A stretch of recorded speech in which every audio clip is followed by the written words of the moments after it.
আসসালামু আলাইকুম। আশা করি আল্লাহর অশেষ রহমতে সবাই ভালো আছেন। আপনাদের দোয়ায় আমিও ভালো আছি।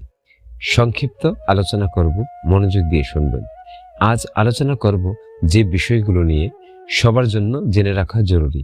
শেষ পর্যন্ত আমার সাথে থাকুন। এই কয়েক মিনিট আপনার বিফলে যাবে না। আমরা সবাই জীবনের কোনো না করে মরে এসে ধাক্কা খাই।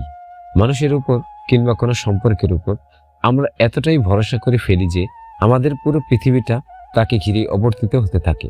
কিন্তু ঠিক তখনই একটা কঠিন সত্য আমাদের সামনে এসে দাঁড়ায়। সত্যিটা হলো এই, বেশি আশা করা মানেই বেশি কষ্ট পাওয়া।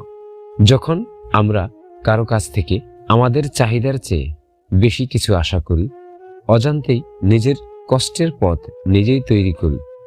মানুষ বদলায়, পরিস্থিতি বদলায়, তার সাথে সাথে আমাদের আকাশচুম্বী আশা মুহূর্তেই ভেঙে চুরমার হয়ে যায়। তখনই শুরু হয় কষ্টের সূচনা। কষ্ট অন্য কেউ আমাদের দেয় না, কষ্ট দেয় আমাদের মনের ভেতরে পুষে রাখা সেই অতিরিক্ত প্রত্যাশা। আমরা ভাবি, আমি যেভাবে ভাবছি সামনের মানুষটাও হয়তো সেভাবেই ভাববে। কিন্তু জীবনটা কোনো সিনেমার গল্প নয়। এখানে সবাই নিজের মতো করে বাঁচে। তাই বলে আশা করা ছেড়ে দেবেন না, আশা ছাড়তে হবে না। শুধু আশার কেন্দ্রবিন্দু বদলে ফেলুন। অন্যের উপর আশা না করে নিজের উপর ভরসা রাখুন। নিজেকে ভালোবাসুন।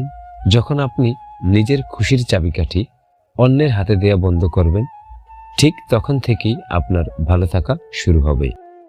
জীবন আপনার, তাই ভালো থাকার দায়িত্বটাও আপনারই। মনে রাখবেন, মানুষের কাছে নয়, আশা করুন নিজের স্বপ্নের কাছে। কষ্ট আর আপনাকে ছুতে পারবে না, ইনশাআল্লাহ। দোয়া রাখি আল্লাহ সবাইকে সঠিক বুঝ দান করুন, আমিন। কথাগুলো ভালো লাগলে ভিডিওতে একটি লাইক দিন এবং কমেন্টে আপনার মতামত জানান। আর নিজেকে প্রতিদিন উন্নত করতে এই চ্যানেলটি সাবস্ক্রাইব করে রাখুন। কথা হবে পরের ভিডিওতে। ধন্যবাদ, ভালো থাকুন, সুস্থ থাকুন। আল্লাহ হাফিজ।